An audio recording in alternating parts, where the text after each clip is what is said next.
Ladies and gentlemen, if you please could take your seats. I know there is a large crowd outside, but because we have some issues to get through, we want to make sure that we can get through them. I want to get started on time. So please take your seats. Yeah, I'm on auto right now. I'm on auto. I want to make sure that everyone who is in here is a registered voter. If you are not registered, you need to go to the cafeteria. So if we have any non-registered voters, you need to go to the cafeteria if you are not a registered voter. Only registered voters will be in the auditorium for this town meeting. So please make sure that if you're not registered, that you go to the cafeteria. I've been thinking about you a lot. We need to get together. That's a good thing. I miss you. Have us go visit the department heads. Okay, guys. So,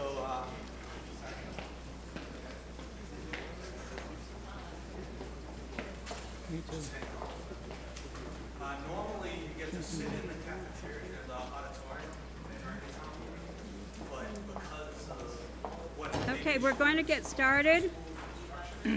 So please take your seats. I am going to declare that a quorum is present because we do have a zero quorum and there are more than no people sitting in the room.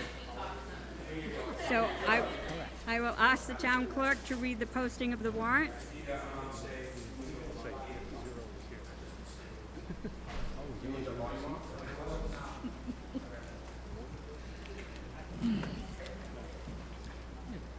Commonwealth of Massachusetts, Plymouth SS, to either of the constables of the town of Wareham, greetings. In the name of the Commonwealth of Massachusetts, you are hereby directed to notify and warn the legal voters of the town qualified to vote in town affairs to meet in the high school auditorium, 7 Viking Drive, Wareham, Mass, on Monday, October 22nd, 2018, to act on the following articles. I will waive the reading of the articles. You are hereby directed to serve this warrant by posting attested copies thereof on or before September 13th, 2018, in at least one public place in each precinct within the town, and by publishing a copy of the warrant by October 4th, 2018. Hereof, fail not, and make sure due return of this warrant with your doings thereon to the town clerk at the time and place of said meeting, given under our hands this 11th day of September in the year 2018, Wareham Board of Selectmen. Thank you, Mary Ann.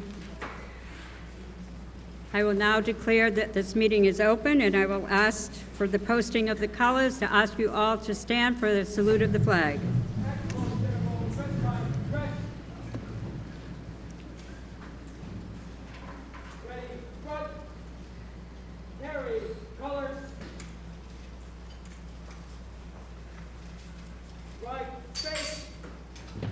Forward, march.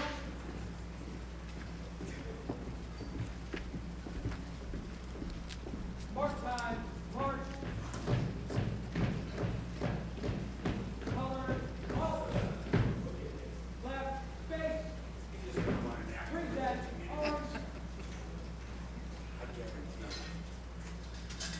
I pledge allegiance to the flag of the United States of America and to the republic for which it stands, one nation, under God, indivisible, with liberty and justice for all.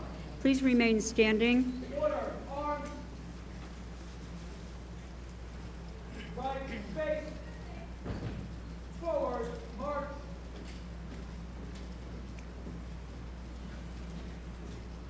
March time, march.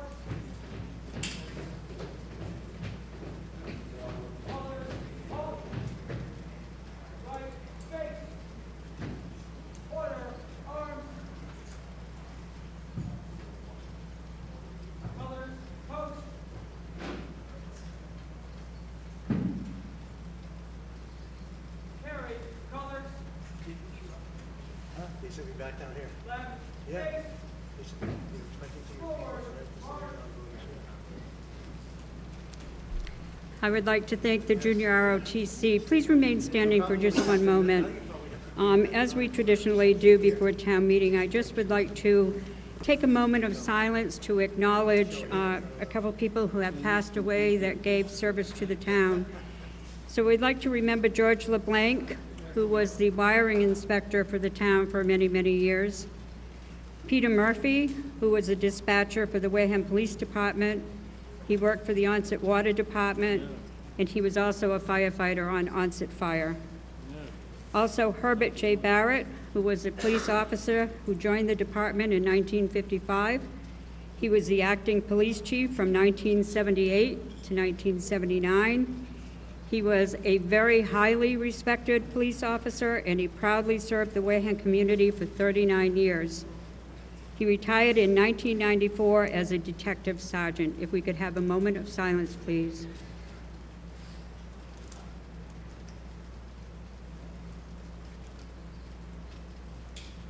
Thank you. You may be seated. I would like to introduce those up on stage.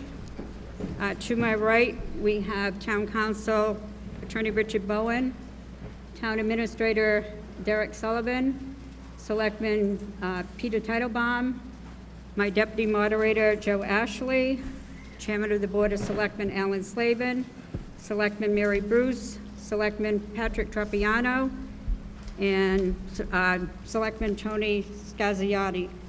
Beyond them, we have the Finance Committee. We have David Hurd, Joan Fonts, Patricia Rumney, Gerald Stefanski, Bernie Pigeon, Ellis Bailey, Stuart Novick, Glenn Lawrence, and Dominic Camarano. At this time, I would just like to take a moment. I'd like Mary Ann Silva to come forward, please.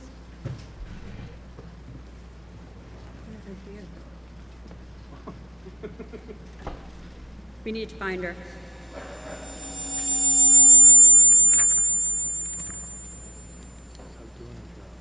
She's out doing her job.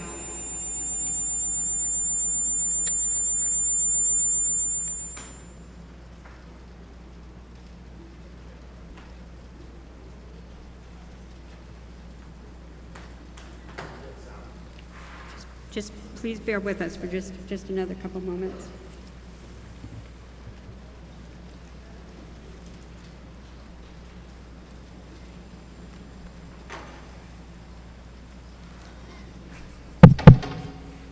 She obviously has some kind of issue out there, but. Mary Ann, if you could come up front, please.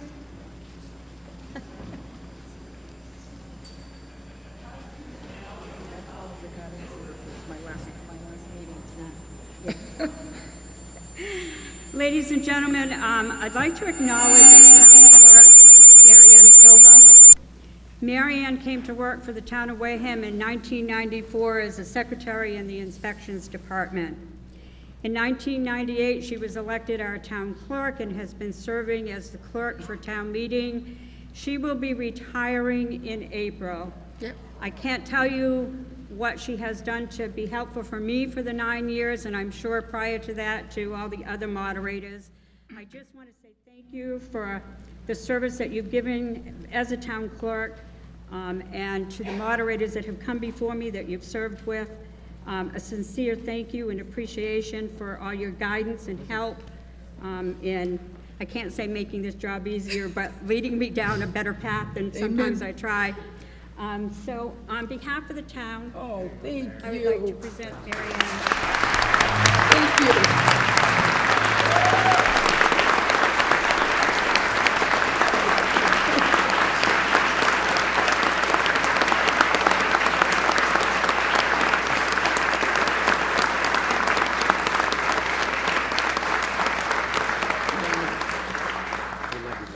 Thank you.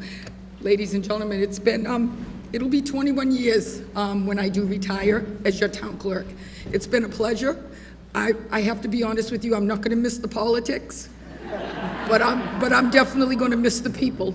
And I'm not going far So the next person that sits in my seat, I hope to be around if I can be of assistance. I've already told Derek that if he needs me, $25 an hour, I'll be there. So, thank you very much.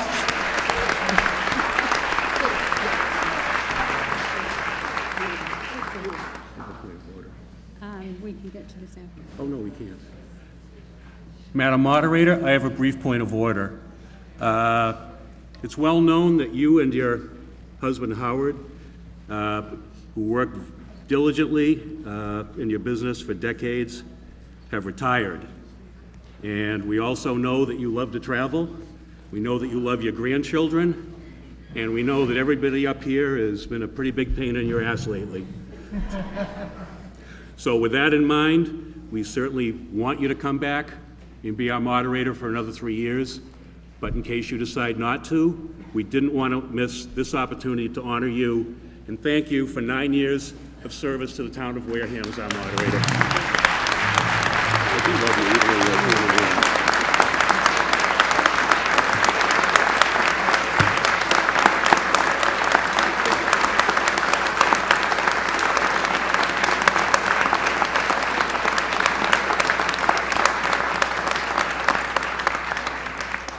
Thank you, and I will say, yes, you were a pain in the ass. The motion is carried.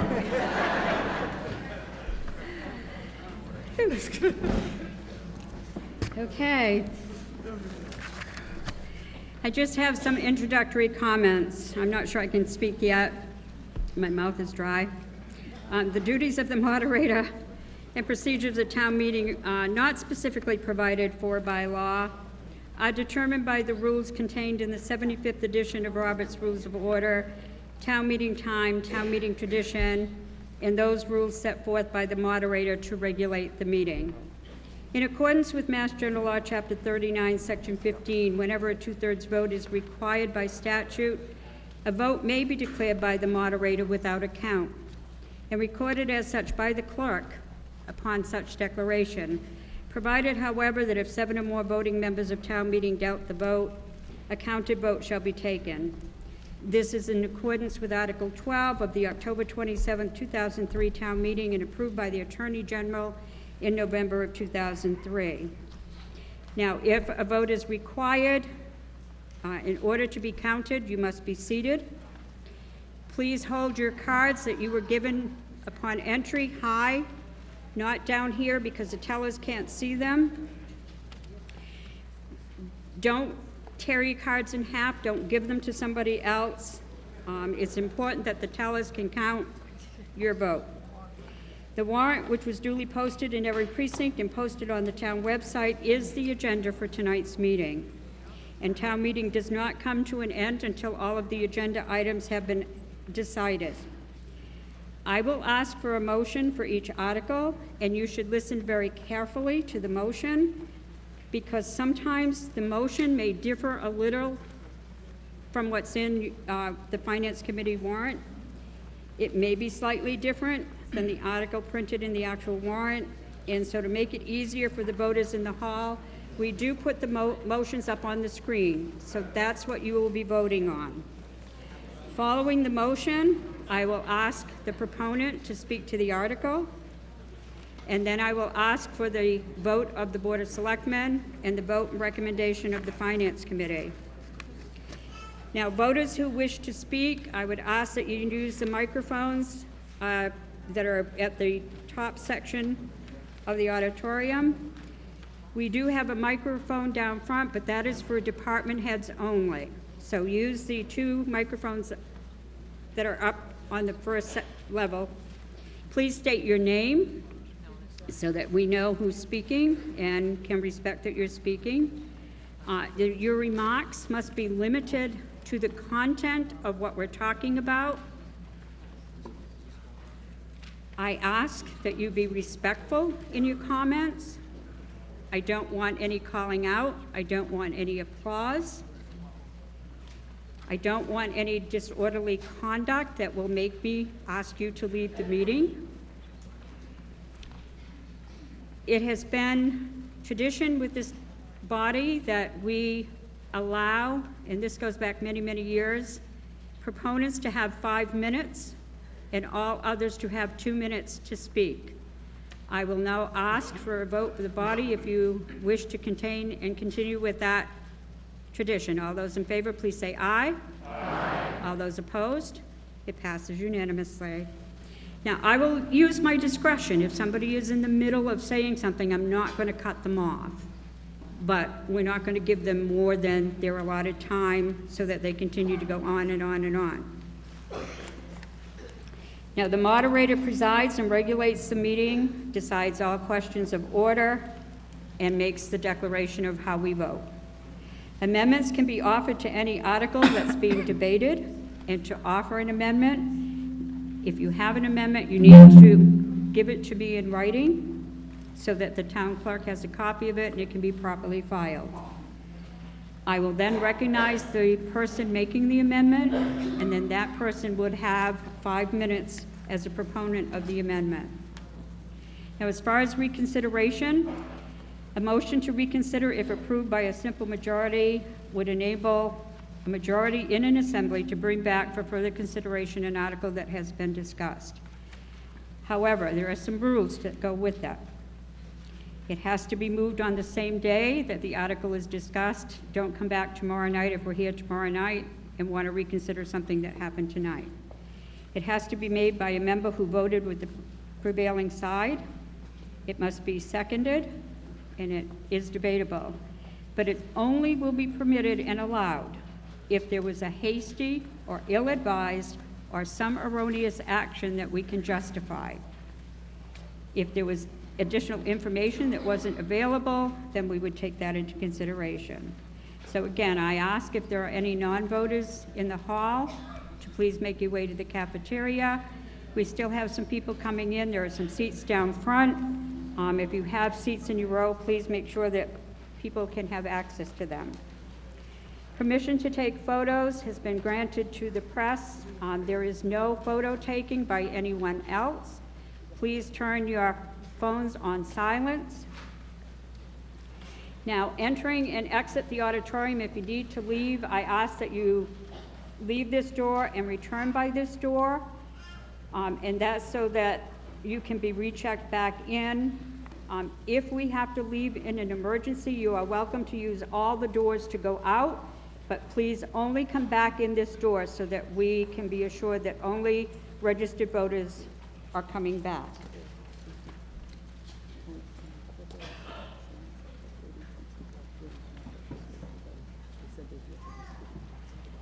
Okay, I've just been advised that we have some non-registered voters who have just entered the hall. I need you to go to the cafeteria. If you do not have a yellow card or a stamp on your hand, please make your way to the cafeteria.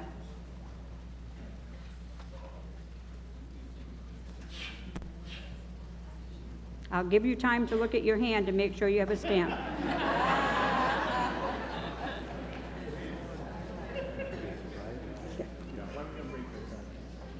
Could I have everyone raise your cards, please? And if the tellers will just take a quick run through, and if you see anybody sitting in a row that doesn't have a yellow card, please advise them that they need to go to the cafeteria, except for the department heads who are required to be here.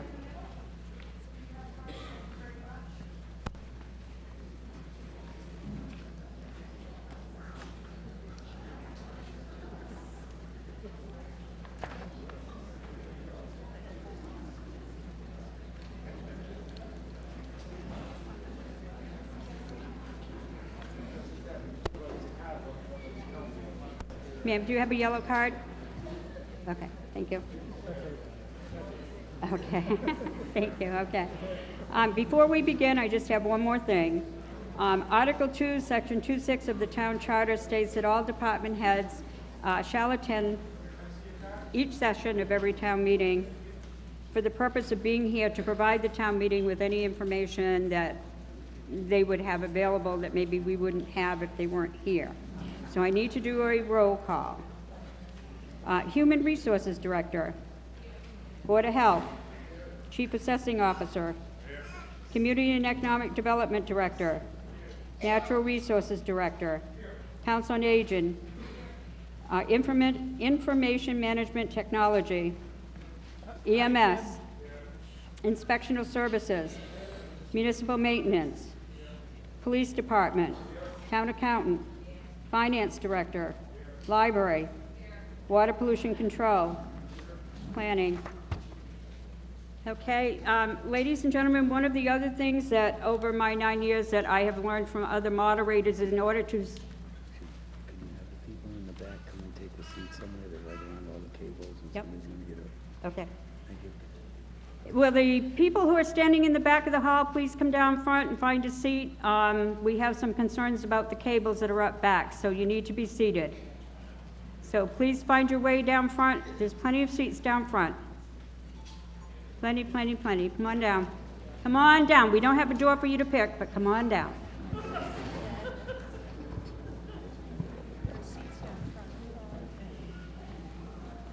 Okay, as a moderator, in order to kind of help expedite town meeting, we can put articles into a consent agenda. These are generally articles that wouldn't raise any questions from the body. They're articles that probably are here year after year, and so, Excuse me, I hate to do this to you.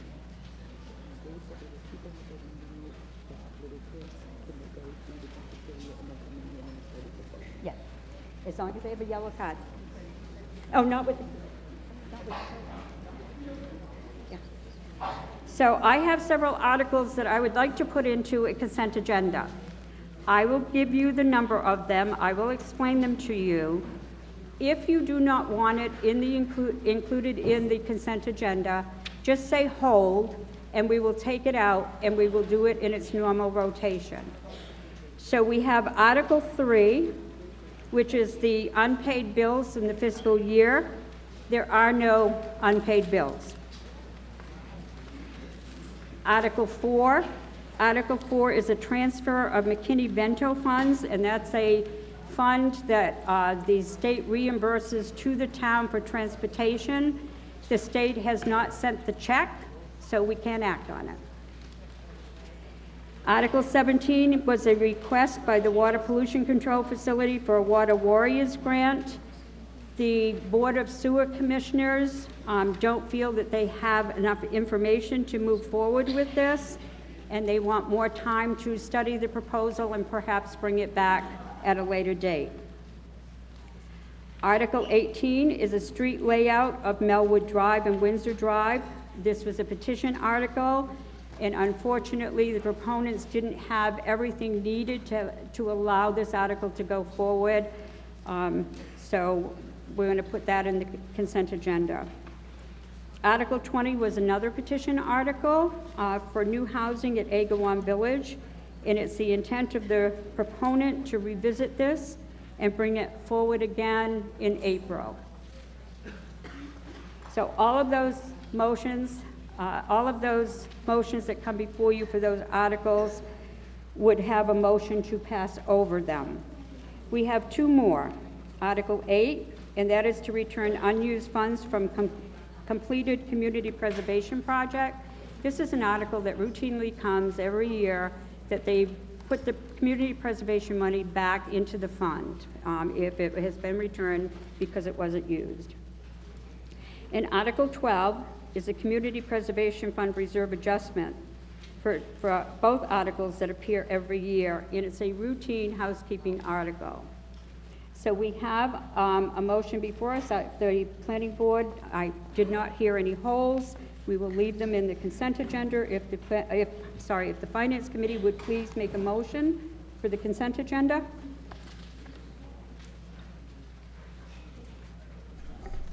Thank you, Madam Moderator. The consent agenda, I move that the town vote to pass over Articles 3, 4, 17, 18, and 20, and further vote to approve Articles 8 and 12 as written in the warrant. I have a second. We have a motion before us. It requires a majority vote. All those in favor, please say aye. Aye. All those opposed? It passes unanimously. Now, we traditionally, by our charter, take warrant articles by lottery. However, there is a provision in the charter that if the selectmen so certify that they want to take some articles out of order, and I thought I had the charter with me, that they have the right, those articles which the Board of Selectmen certifies to the moderator of such financial or emergency nature as to warrant action early in the town meeting shall be exempt from the lottery. The Board of Selectmen have so certified that they would like to have Article 11, which is the Tremont Neal remediation, Article 13, to amend the zoning bylaw for the overlay district, and Article 5 taken out of the lottery and taken up at the beginning of this meeting. So we will go to Article 11, which is the Tremont Nail remediation. May I have a motion, please?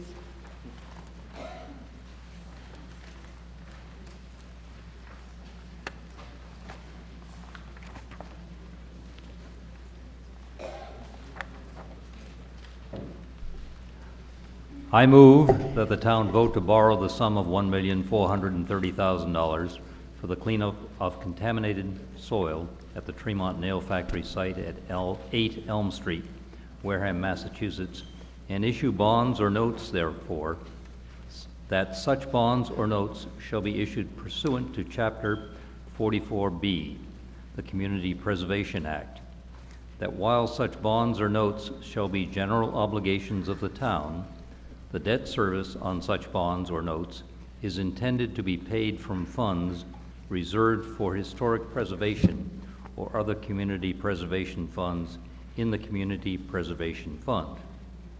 Any premium received upon the sale of any bonds or notes approved by this vote, less any such premium applied to the payment of the costs of issuance of such bonds or notes, may be applied to the payment of costs approved by this vote in accordance with Mass General Law, Chapter 44, Section 20, thereby reducing the amount authorized to be borrowed to pay such costs by a like amount. Do I have a second? A motion and a second before us to speak to the article, the proponent? Thank you, Madam Moderator. We acquired the Tremont Nail property back in 2004. Just a bit of personal history. I was one of the few people who voted against it. That's because by trade, I'm an environmental attorney, and I knew that you can't do what they did out there for 150 years and not have contamination on site. The due diligence at the time was extremely poor. They hired a licensed site professional who went out and documented things like oil pan spills on sand that were totally inadequate to assure anybody that the site was actually clean. What they should have done was soil borings. They should have done sampling of the groundwater to see that there were contaminants or not. That wasn't done. Nonetheless, we went ahead and bought the property then. In 2016, we got state funding to the tune of $100,000 because we decided we wanted to try to do something out there, but we knew we needed to know what the environmental conditions were. So we hired Ransom Environmental to do an initial phase 1 site assessment. And naturally, as I had suspected, there was contamination found.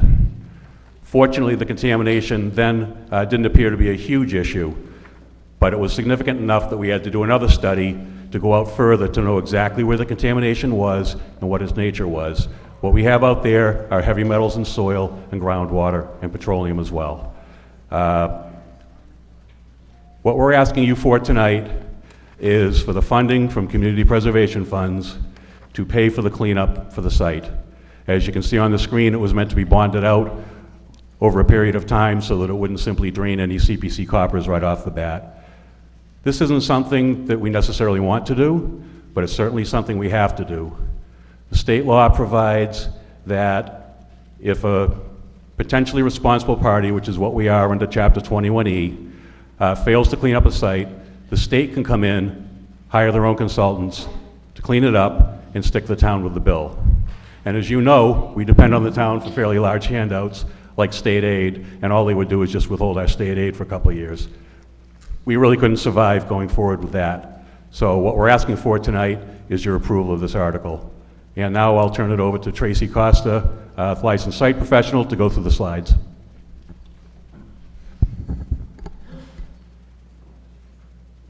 Tracy, if you'd like to come up to the front microphone.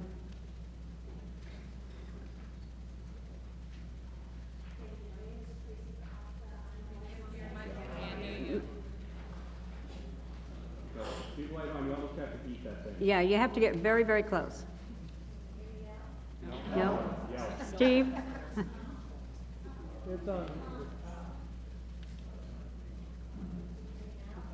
Yeah.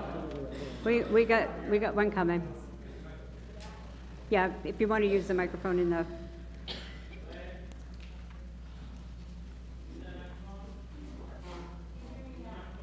Nope, that one's not working either. Oh, one in front's working. Sorry, we apologize. You know, sometimes these things happen, and I'm glad they're happening to someone else other than me. Is this better? Very good, thank you. Okay. So again, my name is Tracy Costa. I am a licensed site professional, and I've been working on behalf of the town to conduct the assessment of the Tremont Neal site. So we're going to go through some slides to give you an overview of what the history is and really the assessment, the activities we've done to really look at the environmental contamination. Next slide, please. So again, it is a pretty good sized parcel located right next to the river. You may know very well of the dam that's to the northeast of the site. It is located within a National Register of Historic Places, so it really is a pretty special place. And there are currently 8 buildings, and we'll talk a little bit more about all the investment the town has made to really maintain these buildings. Next slide, please. So it's a pretty interesting site history. In addition to being a nail company, it had started off as a cotton mill and an iron factory. Back in the 80s, when Tremont Nail owned the site, they did encounter some contamination, and that was mainly attributed to some underground storage tanks and above ground storage tanks, mainly petroleum. And they reported that release to Mass DEP. When we went out and did some more investigation, we found more contamination, and there was another release. So as you conduct investigations, it can be drilling, sampling of soil and groundwater. There are certain thresholds. So once you encounter contamination at those certain thresholds, you're required to report to Mass DEP. So as Peter had conveyed earlier, because the town did not acquire the property as a tax taking and purchased it, the town is considered a potentially responsible party, or PRP. Next slide, please. So the town's invested quite a bit. As Peter conveyed earlier, the town purchased the property for $1.4 million, and since then has put quite a bit of effort into maintaining the property. A number of building repairs. So the phase 1, that was an environmental site assessment that was done in 2016, a little under $100,000. It was granted by Mass Development. And then the town invested in some additional assessment, because it is required that when you have contamination on a property, you've got to determine that extent, how wide and how deep it goes. So that's really what we did as part of the phase 2. And there's also what's called a phase 3, where you look at the contamination and you determine, how do we clean it up? Is it feasible to clean up? We look at how expensive it can be, how can we save costs? So that's really what we did. So in addition to that, the town had conducted a preliminary study of the dam, and also worked with Mass Development to prepare what's called a vision plan, to look at how can this site be redeveloped? What are the great uses of this site? So that's been a really exciting process too, and that vision plan is available for the town to review. It's a really, really great plan. And again, some additional funding, CDBG funding for design. So in total, the town has invested close to $3 million on this site. Next slide, please. So a lot of great reinvestment and redevelopment strategies have been implemented trying to move this site forward. And if you look at that picture on the top right, that is part of that feasibility study, really looking at what can the town do with this wonderful property. So take a look if you can, when you have a chance, at that vision plan. So again, a number of assessment activities. We also, as we looked at cleanup, we wanted to make sure we looked at the structural integrity of the buildings, because as we looked at contamination, we looked at contamination of sediments in the river. But we did acknowledge not only would that be an expensive effort to clean those sediments, but there could be a potential risk to the structural integrity of the historic building and the foundation. So that's something we wanted to make sure we did. And as part of getting back to that vision plan, there's been public and stakeholder involvement, and also trying to garner some developer interest. And mass development has really helped the town do that, because eventually the town wants to move this project forward. Next slide. So getting back to the contamination. So certainly we see this on a lot of these sites where there's an industrial history. There's never really a surprise that there's contamination. And for this site, it's attributed to the nail manufacturing. It's really where we're seeing the heavy metals in soil, groundwater, and sediments. And then also petroleum. There's an old building that is called a boiler room building that had a lot of containers of leaking waste. Also, the old underground storage tanks back in the 1930s were buried below ground. And during I guess the hurricane in the 30s, the decision was to bring those above ground. But with that, there was still a lot of contamination left behind. Tremont Nail did clean up some of the contamination, but didn't get it all. Okay, we generally allow 5 minutes for the presentation, but I think letting her go through this slide presentation, I think it will answer a lot of questions that the audience might have, so I'm going to allow her to have a couple more minutes.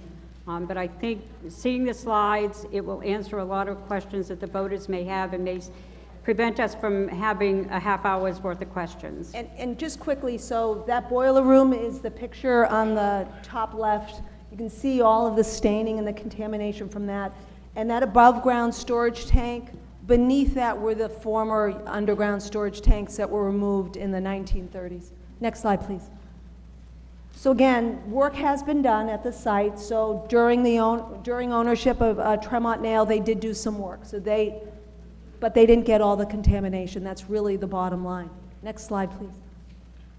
So here is a bird's eye view of what we're talking about. If you look on the left, we have pockets of lead, zinc, and way to the south, chromium. There was waste scale that was generated during Tremont Nail, and they literally dumped all that material, and that's near wetlands area. We don't anticipate that will be cleaned up, but that would probably require a deed restriction. And there's also a couple of plumes of groundwater contamination to the right. You can see a plume of zinc and cadmium, and again, those are really attributed to the industrial usage. Next slide, please. And here you see the petroleum contamination. So what it does, it extends from number 4, where that boiler room building is, where I showed it to you. It extends upward, where that red square in the middle is the underground storage tanks. And it goes right into that little area called an embayment. So we've actually seen sheens of petroleum in the water. Luckily, it doesn't extend downriver. Next slide, please. So the cleanup approach. Pretty easy to remove a lot of the abandoned drums and containers that are still remain throughout the building. We did find a small underground storage tank. That will be pretty easy to remove too. So instead of trying to excavate the soils and try to remediate the groundwater by what's called dewatering, because all of those measures would pose a risk to the structural integrity of the building, along with the additional expense of sediment excavation and dredging, that could really run into hundreds of thousands of dollars. We've decided to move forward with what's called remedial injections. You you do what's called a bench scale treatability to study to test what's going to work before you inject it. And the goal is to be able to remediate so you don't, you remediate the soil, the groundwater, and it does no longer extends into that embayment. And this is just a cartoon that really shows what that looks like. So again, we looked at so many ways to clean this up. And again, we wanted to avoid the cost of this excavation and this dredging and the permitting that goes with it. We anticipate the cleanup would be done within 2 years. I think is there one more slide maybe? And here's the timeline and what we envision. We conduct what's called this bench scale study. It's like a lab study. You take the contaminated samples and you run them through these various treatment agents to see what works, just to really be sure that the agents you're using are going to work. We have to submit reports to the state, what's called a phase 4 remedial, a remedy implementation plan. We'd install the injection wells winter and spring, obviously depending upon what the weather looks like. And we'd start the cleanup in the spring, really hit the ground running, because we want to make sure this site moves forward. And by the end of 2020, we anticipate there'd be what's called a permanent solution. So this would ready the site for redevelopment. It really, by remediating the site, now the town has achieved what's called this permanent solution and an opportunity to attract redevelopment. I think that's it. Thank you. Thank you. Appreciate that. Thank you very much. May I have the vote of the Board of Selectmen, please? Board of Selectmen voted 4-0-0 in favor. May I have the vote and recommendation of the Finance Committee? The Finance Committee recommends favorable action by a vote of 7-0-0. This is a must-do article. It's kind of like paying your federal income tax or remembering your spouse's birthday. If you don't do it, you're going to be sorry. No matter what your thoughts are on Tremont Nail, Wareham owns the property. Wareham, this town, is responsible for it, and Wareham needs to clean it up. Yes, we're trying to get money back from the previous owners. If we can, that's great. But now that we know the contaminated soil has been found on the site, we must clean it up. If we don't, guess what? Someone else will do it for us, and then they'll bill us for the work, no matter what it costs. This project will be funded using community preservation funds and will not increase your tax rate. Please vote for it. Thank you. Is there anything further to be said on Article 11? On my left.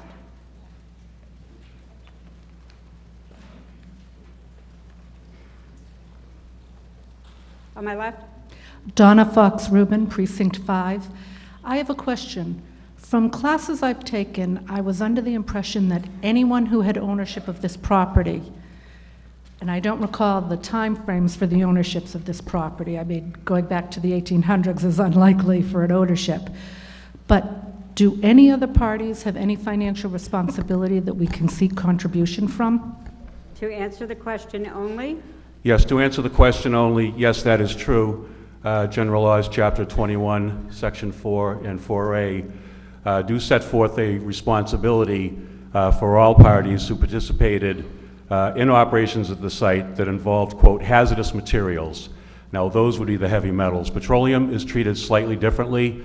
The owner of a property, if they want to blame a prior owner and get contribution towards the cleanup, has to point to a release that occurred on the property prior to their ownership. What's interesting about this is the prior owners of the property did in fact have a release on the property. They attempted to remediate it in 1999 and clearly they blew it. So that makes the job of proving that a petroleum release occurred a lot easier, and it's easier to hang the responsibility on them for that. Just so the body knows, and I should have said this earlier, I have been working with council on preparing a demand letter under Chapter 21E, Sections 4 and 4A, to serve upon the former site owners. That's a precursor and a necessary step you have to undertake before you take them to court. Typically what happens is the prior owner gets the demand letter, they turn it over to their insurance companies, and, you know, the game is on at that point. Thank you. Gentleman on my right? Mike Clements, Precinct 5. I believe the term's called joint and several, to recover funds from previous owners. I believe that still exists in the MCP. I used to work with the MCP quite a bit back in the day. My question actually probably is more towards the lady from Ransom. What cleanup levels are we? Please direct all questions to the moderator. If you could have the lady address what cleanup levels she is cleaning this site to, whether it's groundwater 1, soil 1, or any other level, or whether she's doing a risk assessment? To answer the question only.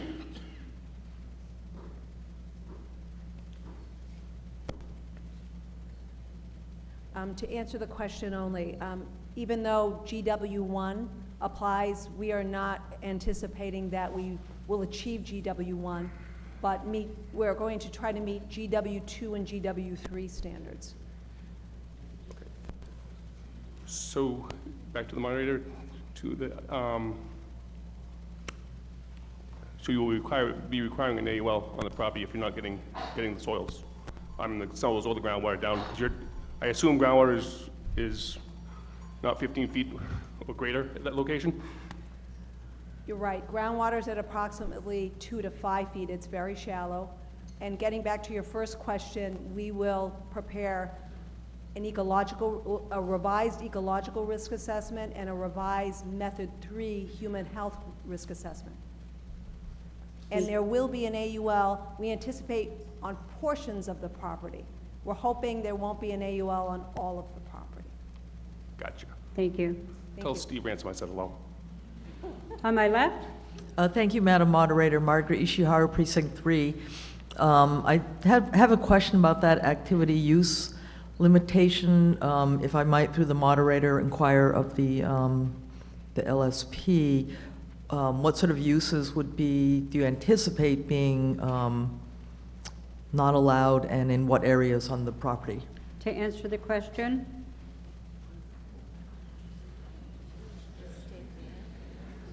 If you want to stay at the microphone, I'm sure that there'll be probably some technical questions. We're certainly assuming unrestricted use. There are portions of the property that are not contaminated. And we wanted to make sure that we looked at some of those areas, especially near what's called the steel building. There are no levels or evidence of contamination. So it's our understanding that area could be developed for residential use, perhaps. Thank you. You're welcome. Ms. Ishihara? Would it be all right if I just asked a follow-up? Mm-hmm. So you're saying on the activity use limitation, it would be either all uses or not at all? Is that what you're anticipating? Or you're not sure at this point?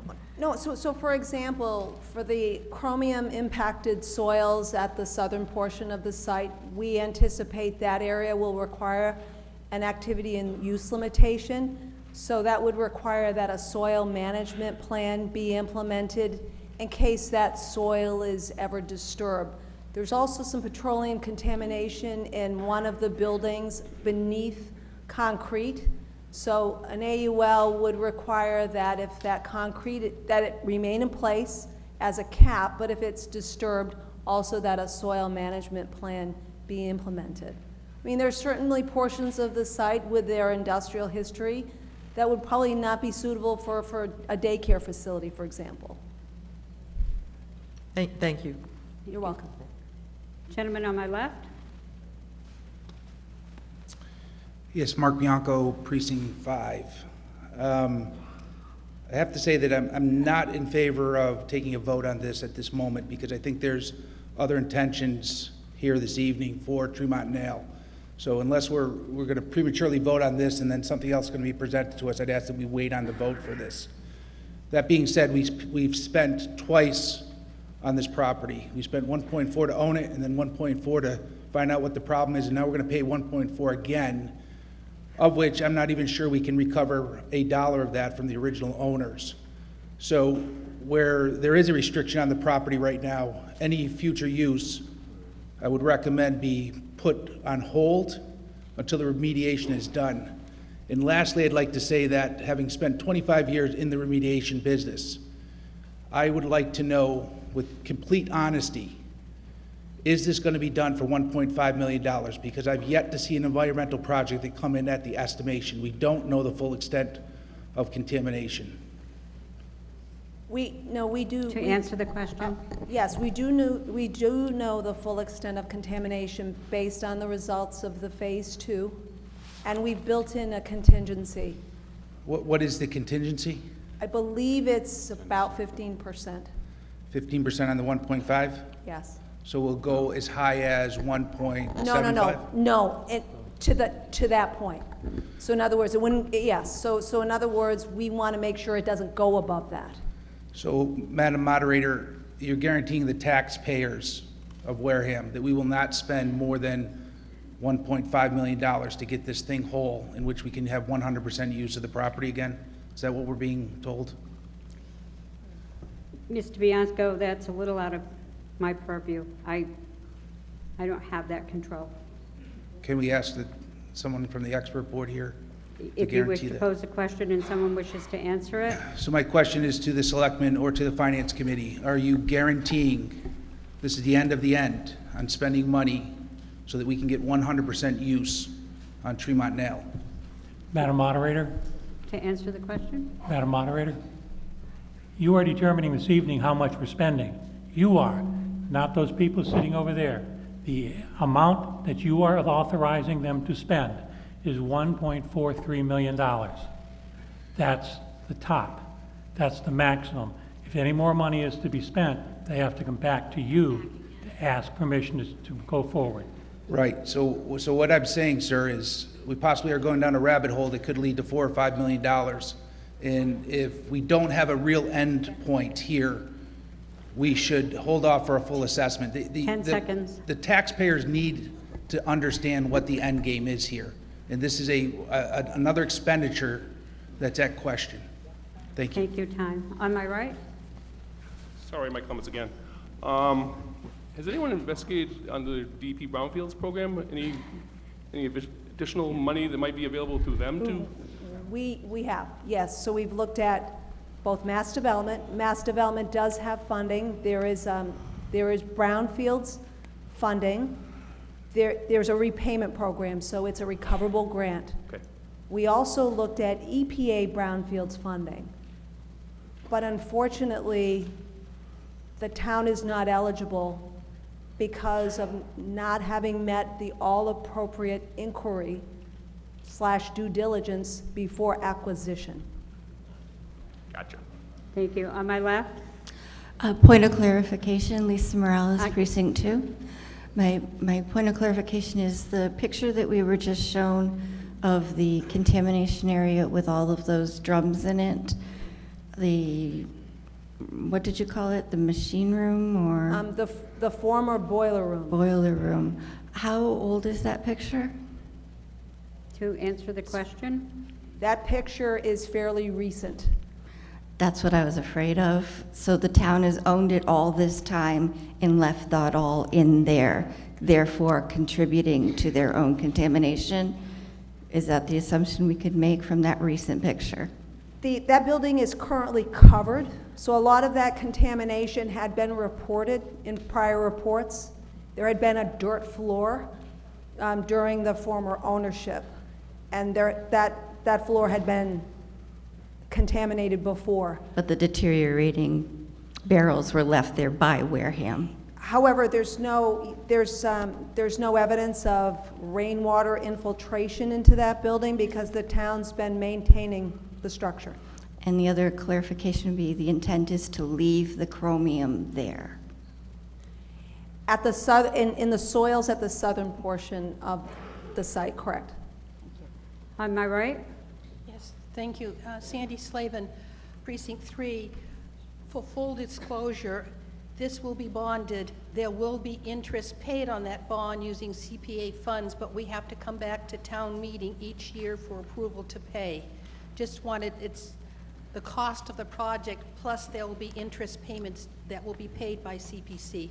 So it will be more than the dollar amount you see in front of you because of the interest. Thank you. On my left? Mike Flaherty, Precinct 1. I move the question. I'm not going to allow this because I did have someone standing. You're okay?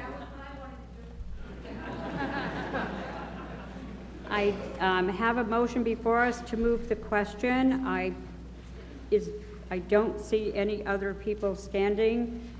It does require a 2/3 vote to move the question. I will put it before the voters. All those in favor, please say aye. Aye. All those opposed? Okay. Article 11 now comes before you for a vote. Because there is borrowing involved, it does require a 2/3 vote. I am going to ask the tellers to come forward, and we are going to take a count. All those in favor of Article 11, please raise your cards up. Please hold them high. Do not put them down until the tellers have told you that they have taken your row, and it's okay to put them down. So all those in favor of Article 11?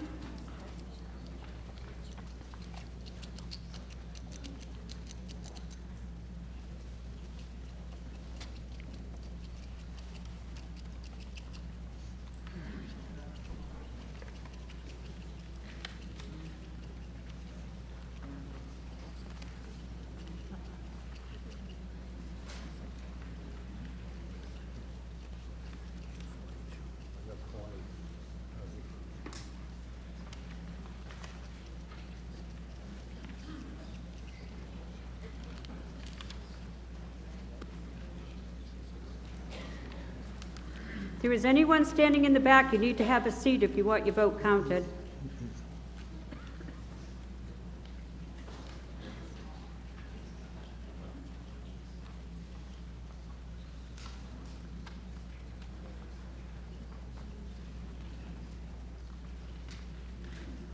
Section 1, up front. 43. 43, 4-3. Section 2 on my right.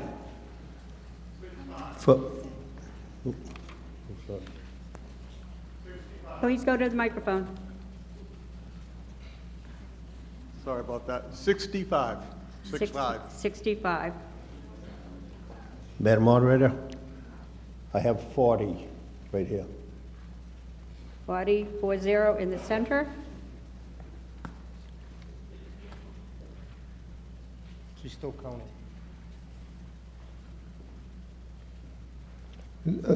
To the right is 101. 101 on my left. Please silence your phones.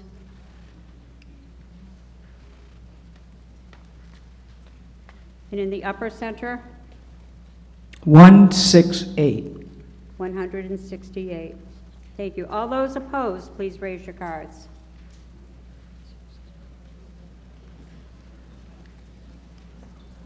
Thank you.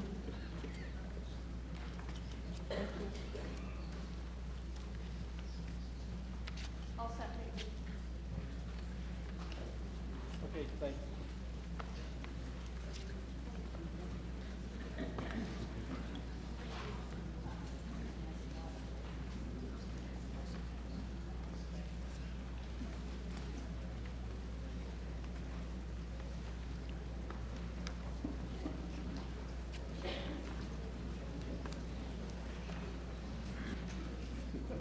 On the right, 13.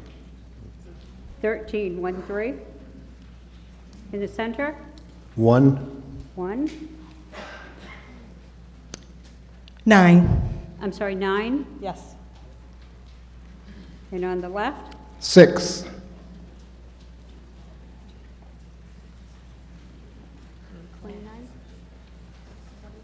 there are 417 in the affirmative, 29 in the negative.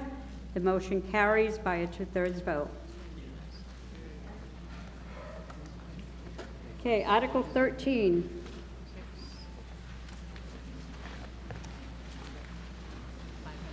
Madam Moderator, point of order, please. I'd like to make a statement that on behalf of the Finance Committee, although we gave our recommendation to the previous article on its merits, our decision-making process would certainly have been helped greatly if we had privy to the presentation that was experienced tonight.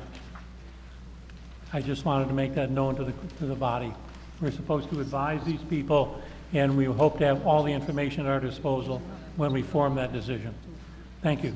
Okay. Can I have a motion on Article 13?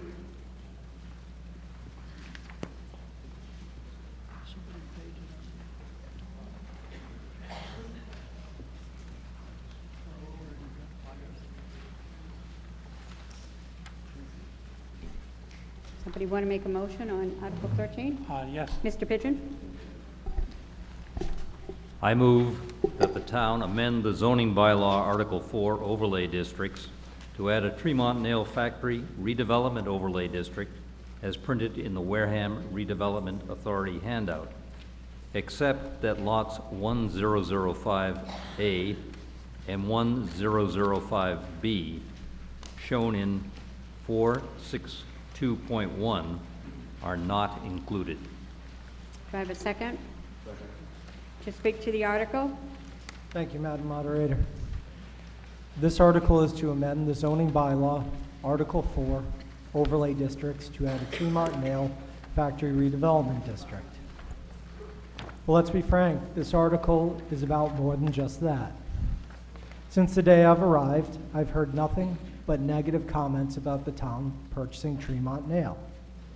Anytime we've spoken about the town, about future town projects, Tremont Nail was immediately brought forth as an example of town's failure. So we're sick of failure. And we're looking to bring forward success and achieve success, and the definition of achieving success is when preparation meets opportunity. We've made preparations by partnering with Mass Development and having them fund initial site assessments and a vision plan. We've held events to showcase the property. We've brought businesses from potters to large developers to gauge the interest and feasibility in the site. And we hear the same thing from all of them. The site's not ready yet.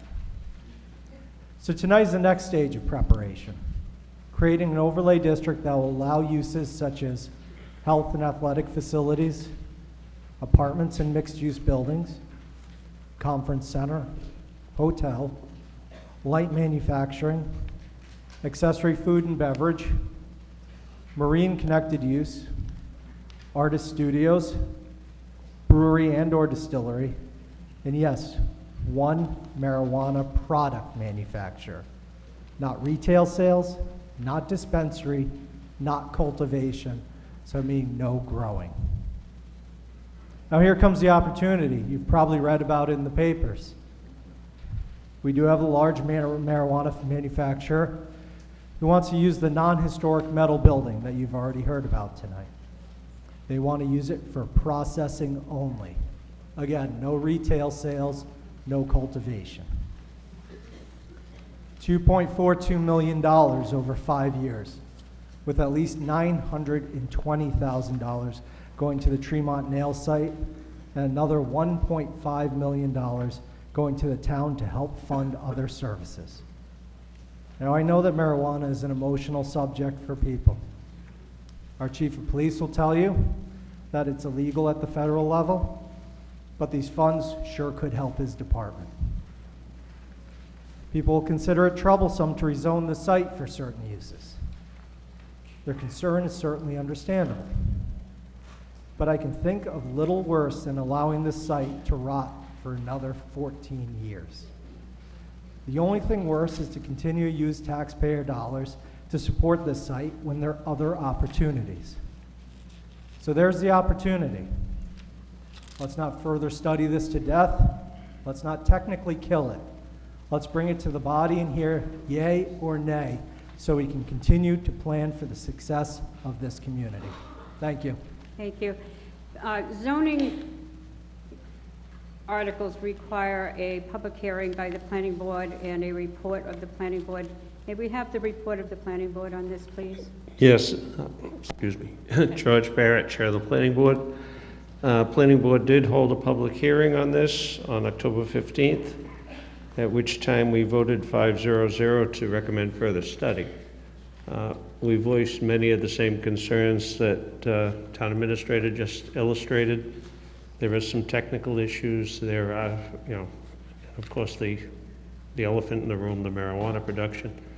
And I think he summed up those concerns pretty succinctly. Thank you. May I have the vote of the Board of Selectmen? Turn this on first, huh? The Board of Selectmen voted 5-0-0 to support the article. May I have the vote and recommendation of the Finance Committee? Yes. The Finance Committee, as you see in your warrant, abstained from voting. It was 0-0-9 because this article was not finalized before the warrant was printed. So there was an abstention. We looked at it again this evening and voted 8-0-1 in favor of this. Now again, there is a lot of controversy, but as our town administrator said, it's something or get off the pot. Thank you, ladies and gentlemen. Thank you. Gentlemen, is there anything further to be said? Gentlemen on my right? Hard as it is to believe, we have a was vision plan that was developed just a couple of years ago to come up with options that are great and could give us some money back, would be good for the town, but many of these options are not allowed at Tremont under our current zoning, which is Wareham Village 1. There's a whole list of no's there. For example, Wareham Village 1 prohibits conference centers, commercial recreation centers, health or athletic centers, manufacturing of products produced on the premises where a major portion of which will be sold on the premises. I didn't make that up, that's what it actually says. That means that if somebody sets up a pottery shop there, no, they can't do that under existing zoning. You can't do light manufacturing. You can't do a motel or a guest house. Special permits are required for things like places of amusement or multifamily dwellings, more than the two-family. Now we all know and we should remember that Tremont was a nail manufacturing facility for many years. Heavy equipment was operating at all hours. We had trucks. They actually had railroad cars back then that went back in, coming and going. And now our bylaws say we couldn't even have an artist studio where artists ought to also sell their creations. We need to be realistic about the Tremont area and change the zoning to permit some appropriate uses, bring some people in, and make some money for the town. We can't keep on just, try this again. We can't keep on just putting money into it. We need to get something back from it as a community. This is an opportunity to get that started. Thank you. Thank you. Gentleman on my right? Corey Tripp, Precinct 6. To start, I would like to Can I just, not to interrupt your thoughts, I want no more than 2 people at a microphone at a time, and that's to keep our aisles clear. So if we could maintain 2 people, I'd appreciate that. On my right, I'm sorry, I didn't mean to interrupt you, but. I would like to motion to amend Amendment 13 and scratch Section 463.4 and add cannabis manufacturing or any cannabis location to Section 463.6. Do you have that in writing? I can put it in writing for you. I need to have that in writing. Not a problem. Do I have a second? I second. Carol Melanson, Precinct 6. I need to have that in writing. Madam Moderator, For what reason do you stand? I wanted to just change some of the procedure for this particular article. I've already submitted it to you. Sorry I didn't get up quick enough. No. I'm asking to change the way we do this particular article. I've submitted a request. I don't remember seeing it, Alan. Yes. I believe Mary Ann got a copy and you got a copy. Sorry, you missed it. The letter? 2 pieces. Oh, I...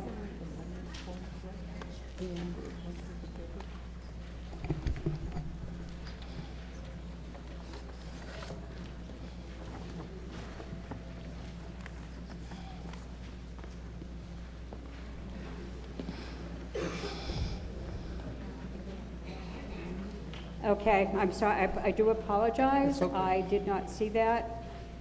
What Mr. Slavin would like to do, once we hear from all of the proponents, and I can take this up after we hear from them. Do you want me to explain why I'm asking for it? Very quick. You can explain, no, because we don't have it, but I will bring it up. I don't want to interrupt this gentleman. We have an amendment on the floor. The gist of what's on here is they would like to take a vote by secret ballot. Madam Moderator? Madam Moderator? For what reason do you rise? Over here. Hello. The item that the Finance Committee reviewed dated October 11 from the Planning Board has in section 463.4, in addition to one marijuana product manufacturing, use shall be allowed in accordance with blah, blah, blah. So it's already in what we are recommending. The gentleman is making an amendment to add, but it is here already. Is that in there? I haven't seen his amendment, so until I see his amendment, I'm... He expanded it. Bear with us. Sometimes things get complicated.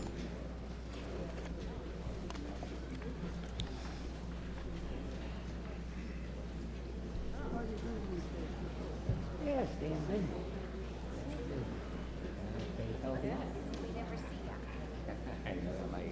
Tuesday night, I had a previous commitment.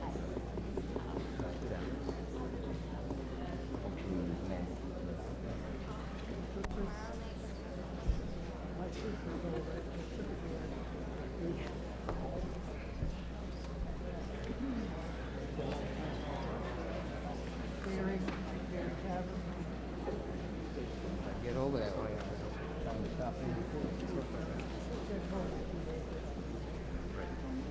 Madam Moderator, Mr. Hurd? would it be possible for the proponent to explain briefly and concisely what he is trying to attempt by this amendment? Once I have his amendment, he will have 5 minutes to speak to his amendment, and hopefully we'll explain it.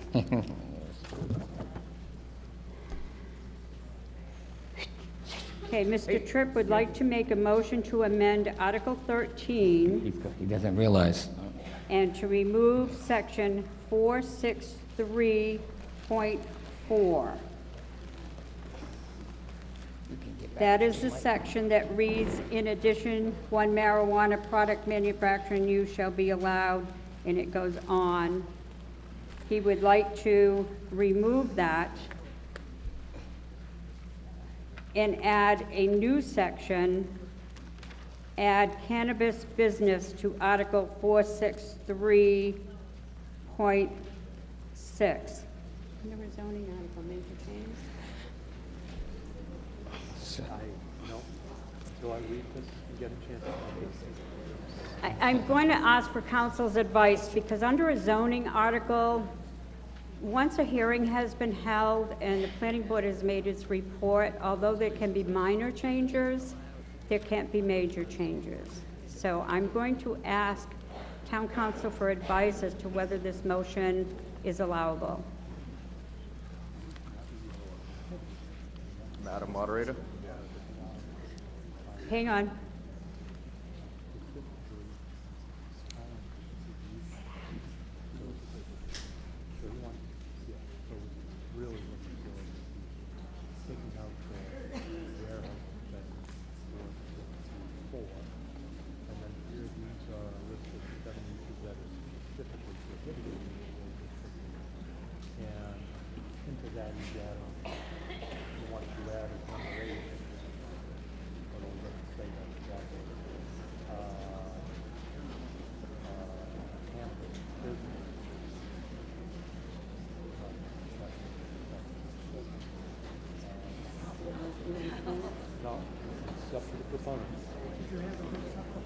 Okay, we do have a motion, and we have a second for his motion.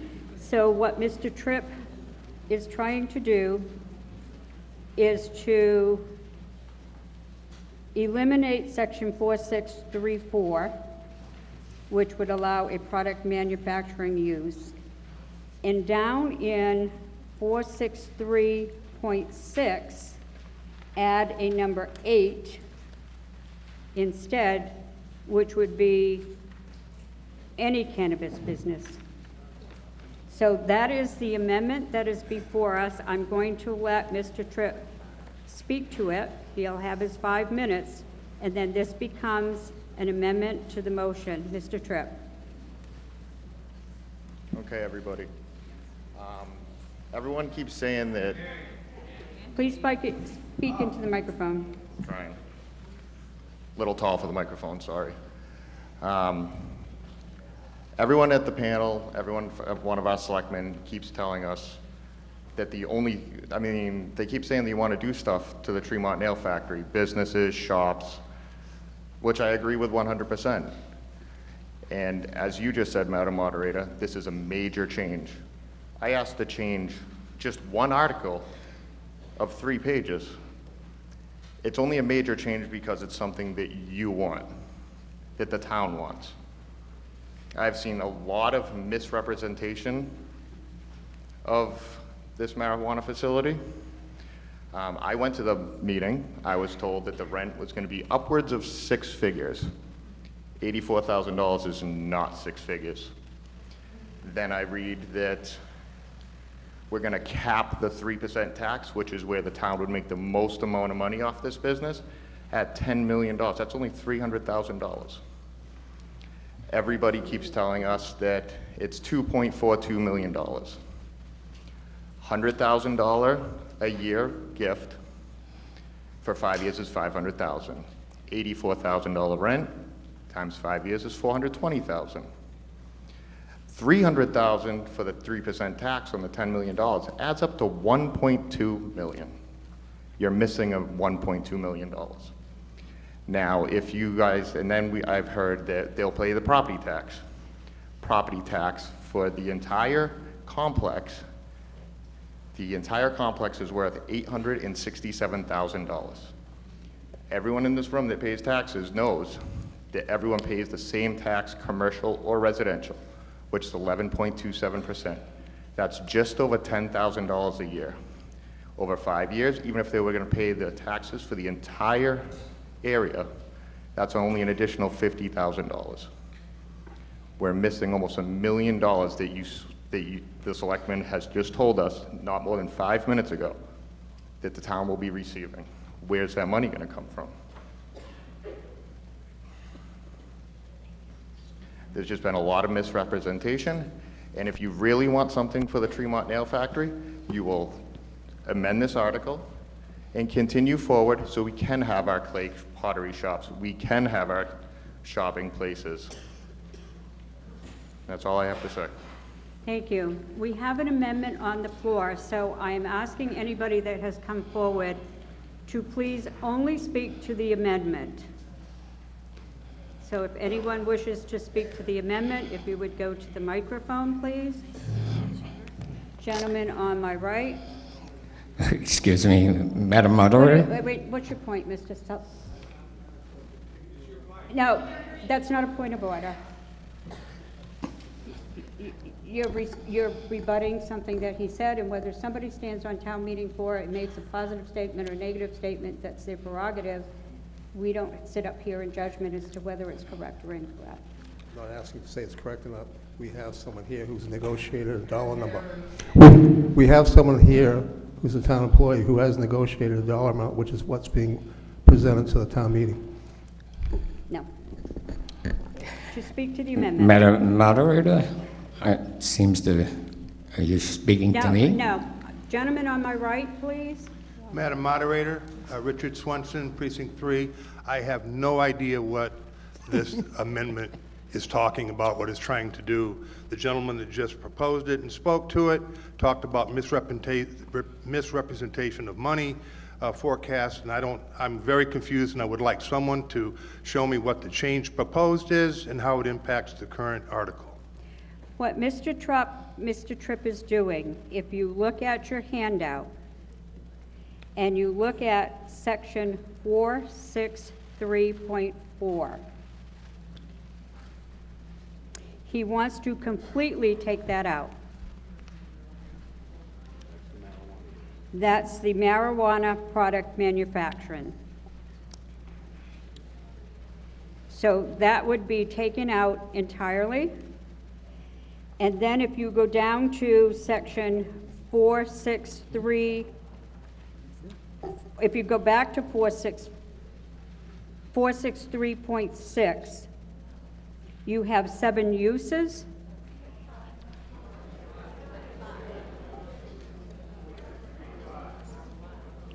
Do I have a wrong handout? Excuse me, 463.6 discusses prohibited uses. Okay, so And what he's doing Yep. is he he's listing prohibiting an additional one, marijuana item number 8 entirely. would be an additional prohibited use in the area. Okay. Sorry, I've been looking at this for almost 3 months, so he wants to eliminate 463.4 and take out the marijuana product manufacturing use. In 463.6, which are other prohibited uses. Not in ours. We have a different version. Yeah. Madam Moderator? Madam Moderator. Let me have Mr. Tripp come back up and explain. And if I may, real quick, I can help. No, let's have Mr. Tripp come up and explain.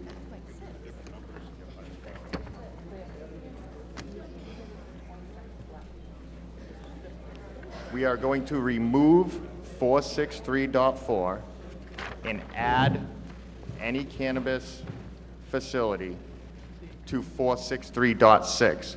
But we also have another problem here, and that is some people have sheets that are printed for prohibited uses under 463.6, and unlike the gentleman to my left, you're right, his is marked under 463.5. So we have 2 different sheets printed out for this. The clarification, you mean between the finance committee Just, ladies and gentlemen, please, for 1 second. So the handout from the Redevelopment Authority that I have in front of me, that was given to me, which is dated October 22nd, 2018, Article 13, Tremont Nail Factory Redevelopment Overlay District. That's the one that everyone should have. Is there anyone that does not have that? They were on the table, we picked it up. I don't know, Peter.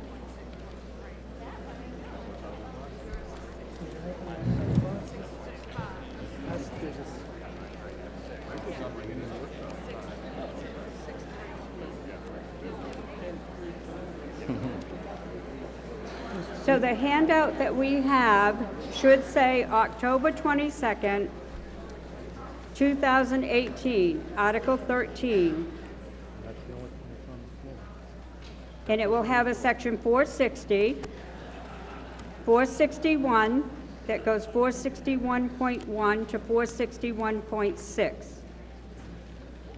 Then we have a section 462.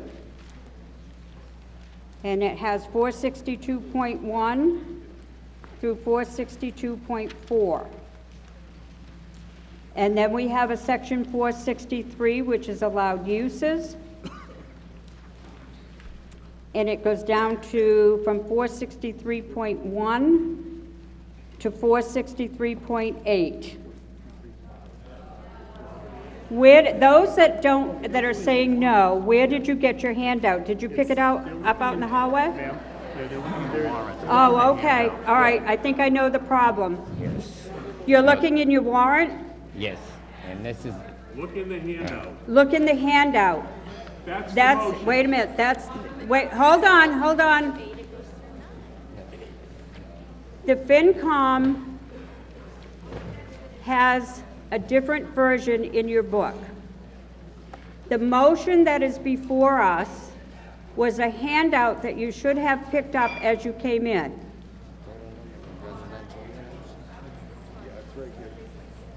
See, 463.6. Yep.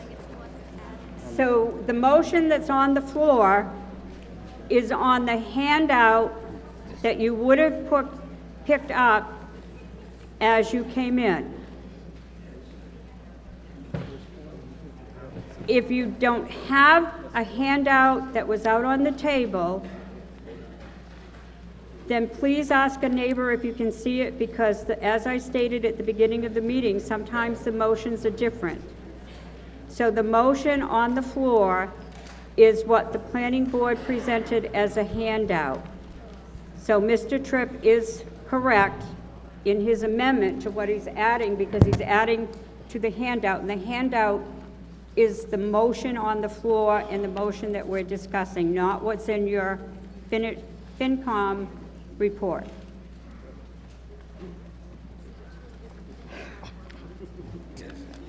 I think I deserve those flowers. Shall I go get you more? No, I think a back massage tomorrow would be great, thank you. My husband's in the audience, honey, please call. So we have an amendment on the floor, and again, let me just give you in the motion before us and the handout that was given out for the motion, Mr. Tripp is eliminating the marijuana product manufacturing use. He's taking that out completely. And then in section 463.6, for prohibited uses, he is taking out cannabis entirely. So he's adding cannabis, which would be prevented. Correct. He's adding it to the prohibited uses. So we have Mr. Tripp's amendment. To speak to the amendment, please only, I think the woman on my right. Madam Moderator, I bear to differ. No, she was up first, and then I'll come to you. On my right. To speak to the amendment only. Lisa Simmons, District 5. I don't think our hands should be tied completely by an amendment to this so that we can never rent to a potential business in the marijuana division. Is that it? Okay, now on my left. Madam Moderator, To Irvin speak Russell. to the amendment only.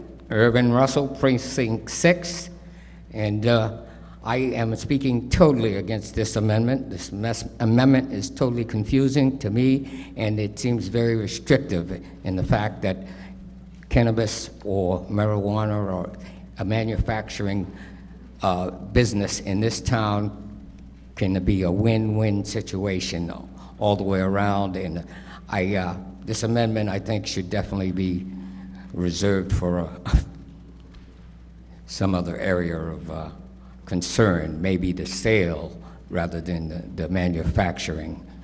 But Madam Moderator, I would encourage everyone to defeat this amendment, and I would look forward to speaking in favor of the main motion. Thank you. I believe on my left was next. To speak to the amendment only. Angela Dunham, Precinct 3. I stand to support the amendment, and I urge everyone to please vote in favor of it. I think Mr. Bianco was next, and then I'll Madam Moderator, Mark Bianco, Precinct 5. Full disclosure, I sit on the planning board. At the last week's meeting, it was discussed the several iterations of this article that have gone out to the public. And yet another example here tonight of miscommunication, misrepresentation of what this article is about. In addition, the Finance Committee, like other times in the past of town meetings, has a 0 vote until 1 hour before this meeting. There is no way we can make a zoning law change, period, on this amendment with 1 hour of consideration from any board, of which these boards are advisory committees to the selectmen who are putting the energy into this. So I'm adamantly offering that this get removed and pushed to the spring for further study and not any amendment get considered for this. Okay. Mr. Bianco, we have an amendment on the floor. We only allow one amendment at a time. Okay. So, on my right? Donna Barank, Precinct 1. I really urge folks to defeat this amendment. I mean, we need to, the state has spoken, the voters of the state have spoken, they want this legal. We shouldn't restrict, we should not restrict this to not allowing this in the town. I'm sorry. I mean, I really think that you were going to miss, economically, we're going to miss the boat. We can make some money. I mean, 40 years ago, they didn't want gambling, and then they ended up building Foxwoods, and where did all Massachusetts tax money go? For years, over to Connecticut. Come on, folks. The times have changed. Come on. It's a good opportunity to vote with the selectmen and what the Finance Committee recommended. We've had numerous hearings on it. The people of Massachusetts have spoken. Let's do it. Okay, ladies and gentlemen, no. Hold your applause. I want no applause one way or the other. Let's be fair to everybody. You'll have your vote when we take a vote. Hold your applause. Selectman Titlebaum. Yes, thank you, Madam Moderator. I urge the body to defeat the amendment.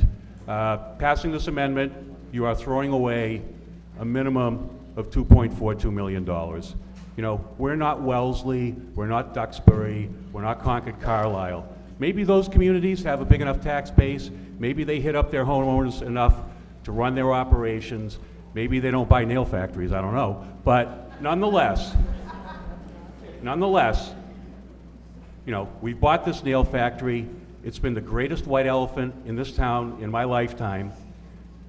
This article, as presented to you originally, will allow the town to finally start reinvesting somebody else's money in that place. I don't know about you, but when I pay my CPA tax and I see it going into Tremont Nail, even though lately I've been advocating those articles, I've been thinking in the back of my mind, let's get some outside money into this. Let's stop cannibalizing ourselves to pay for this project out there. The amendment before you would cause us to keep having to come back to you and back to you and back to you to do anything. We've got plans to turn that freight building into a banquet facility, but we probably need another $500,000 to do so. The article before you allows us to go out and bond to go ahead and get that done within a couple of years. If this amendment passes and the marijuana use is defeated, then I don't know how we're going to get that done. And I don't know how we're going to start to address the rest of the buildings. I don't want to look out there in 20 years and just see craters. 20 seconds. On my left. Donna Ladies and Fox. gentlemen, I really only want no more than 3 at a microphone. I will give everyone your opportunity to speak. So please, we need to keep the aisles clean on my left. Donna Fox Rubin, Precinct 5. I respectfully request that the voters defeat this amendment. My thought process is this. Whether it was by direct vote or the failure to vote, the town of Wareham approved marijuana in our town. That's our new reality. So we can either embrace it or shoot ourselves in the foot. If, as I feel, the marijuana that was approved in this town is a lemon, as much as I don't like it, I think we need to take advantage of this opportunity and make lemonade out of it, because otherwise we have a property that we can't do a damn thing with because we simply don't have the money to do it. This will give us an opportunity to at least move forward on some level.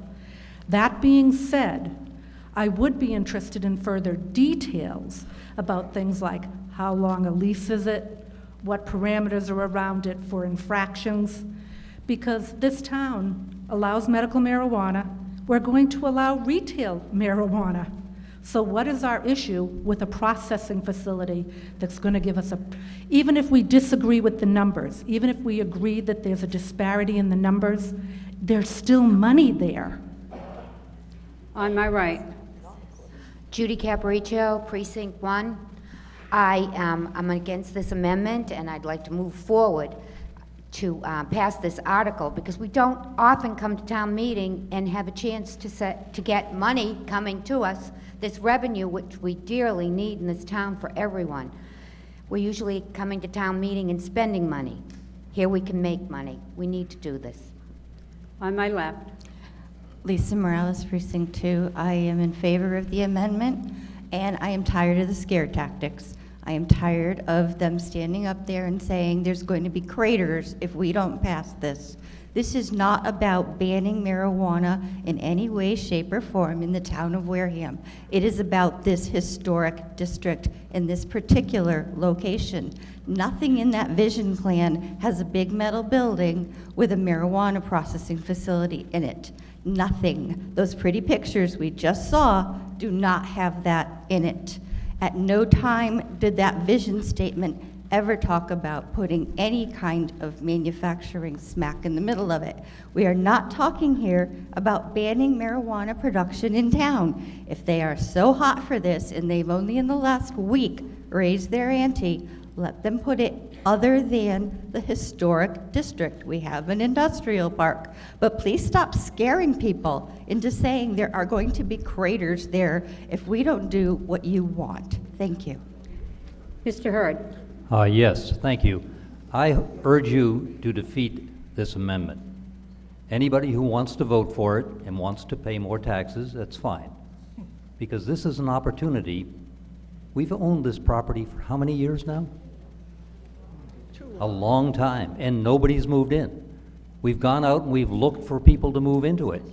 And do you think they're going to move into one of the historic buildings right now with no heat, no water? No, they're not. We have an opportunity to rent a building, and you're going to turn it down? You're going to spend more money for the town? You can just donate your money if you want. That'll be fine. Just, you can add money to your taxes. But if you vote this down, basically what you're doing is you're asking the town to bill you more money for taxes. Because we went out for an RFP on this property, we had one bidder come back. It happened to be Organa. Now, if they're going to pay rent on it, that's good for the town. Having it sit there empty, like it sat there ever since Tremont has left, is not good for the town. I urge you, please, defeat this amendment. Thank you. Gentleman on my left. To speak to the amendment. Speaking to the amendment, I'm in favor of removing it, and I think that at this point, again, when this amendment goes to a state level for review, it will be found to be non-compliant and outside of the town meeting bylaws. Thank you. On my right. Ann Ginches, District 3. On listening to Mr. Tripp in his analysis of the cost of different things, his figures in the Finance Committee and everybody else sitting up there, they don't seem to jibe at all. And I feel that with this kind of money and this big a problem, that we should make sure whose figures are correct. If Mr. Tripp is correct, then we should take out this marijuana. If the finance is correct, then that's a different story. But I feel that before voting, we should find out whether it's going to cost us money or give us money. So far, Tremont Neal has cost a fortune, and I think maybe getting a little time to analyze Mr. Tripp's figures would be to the benefit of everybody in town. Thank you. Gentleman on my left, and when we go to the main Thank you, question. Madam Moderator. Bill Heaney, Precinct 1. I have friends on both sides of this issue before I speak, and I hope I have friends on both sides of this issue after I speak. But that being said, I voted against marijuana years ago when the ballot question was up. I don't like it and so forth. But that being said as well, this is an opportunity to make money. Marijuana is an M word and so is money. And this is an opportunity to make either $1.2 million or $2.4 million, which were the two numbers that were set aside or mentioned tonight. And I think this amendment should be defeated, and I think that the zoning article should pass as well without the amendment. So it's about money. The Tremont Nail facility has been in the town's ownership for 14 years. We've done a half a dozen car shows and a couple of events with the Chamber of Commerce, and that's certainly not enough to pay back the town any return on investment. So I urge you to defeat this amendment. Thank you. Gentleman on my right. Yes, Dan Jello, Precinct 2. From my understanding, Mr. Tripp is asking to remove the marijuana manufacturing facility from the mix of hotel, pottery, a lot of other great things that are destined for that vision plan of the area. I'm a little confused why the marijuana manufacturing, really without that, none of this can happen. That's the impression I'm getting as a voter here tonight. I am for removing the marijuana manufacturing facility at that location. It's the center of our town, folks. This is Wareham. This is our town. We want to put a marijuana manufacturing facility in the center of town. I'm not against the industry, and I'm certainly a capitalist, folks, but we shouldn't have it at the center and the heart of our town. Thank you.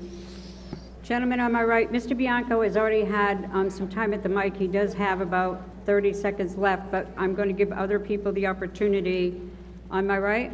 Christopher Buckingham, Precinct 5. I'm also in favor of the amendment. I think it's a pretty bad place in town to have a production facility. There's other retail facilities in town that will bring revenue to this town, and I think adding one more, a production facility of that magnitude, will only hurt things. Thank you. Gentlemen, is that Mr. Tripp? It is. I believe you've used, oh,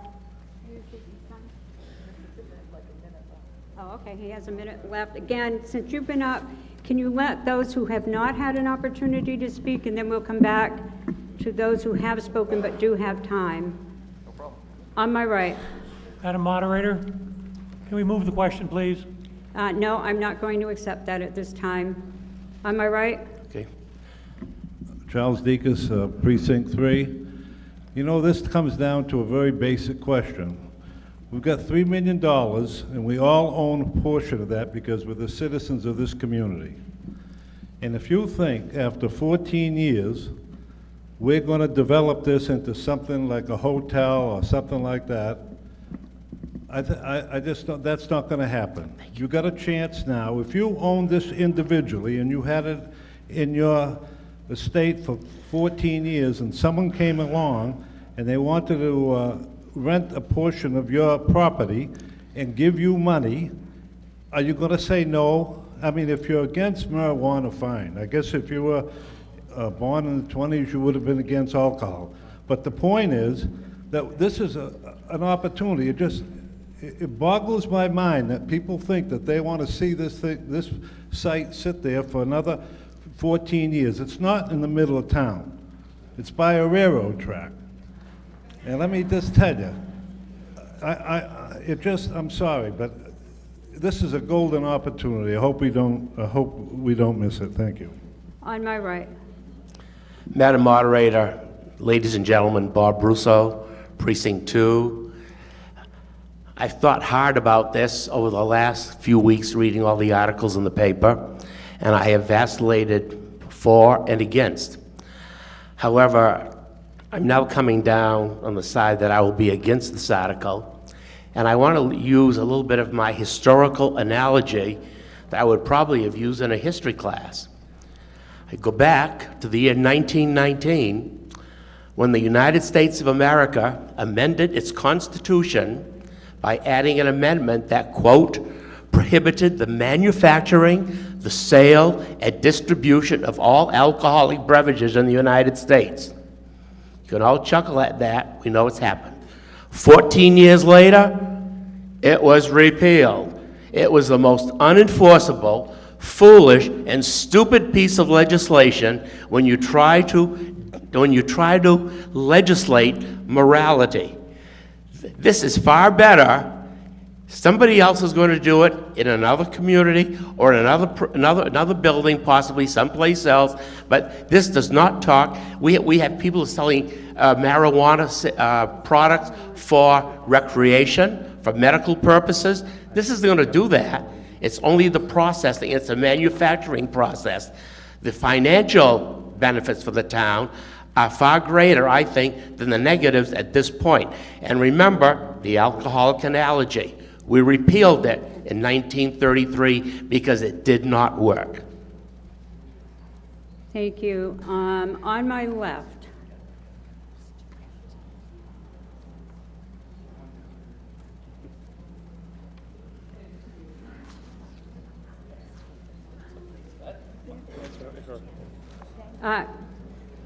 We have people that are waiting to speak. If you're looking for a seat, there are seats down here in the front.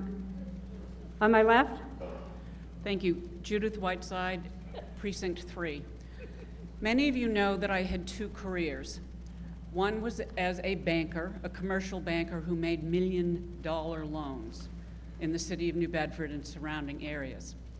My second career was here as a high school teacher in Wareham, in English. So I have a very well-grounded background among some of the other jobs I've held. I will tell you that personally, I think marijuana is despicable. That is because my family has a history of addiction. I will also tell you that having said that, I absolutely believe that leaving the money on the table by changing the proposed Article 13 is dumb. We just approved an additional amount of money to improve the property. I believe that the people who have been sitting in front of you on the Finance Committee, Planning Board, and others, they have done the best that they can. No one else wanted to be there. No one else was willing to pay that kind of rent. And the deal was being negotiated as of Friday morning, to my understanding. So my personal opinion is overridden, my heart is overridden by my head, and I believe that we should defeat the amendment. Thank you. Mr. Bianco, I'm sorry, but in checking with the town clerk, you have used your time. I apologize. I thought you had more time, but you don't. So I can make a second amendment, right? Not while there's an amendment on the floor. We have to vote on that amendment first. On my right. Mike Clements again. I support this amendment.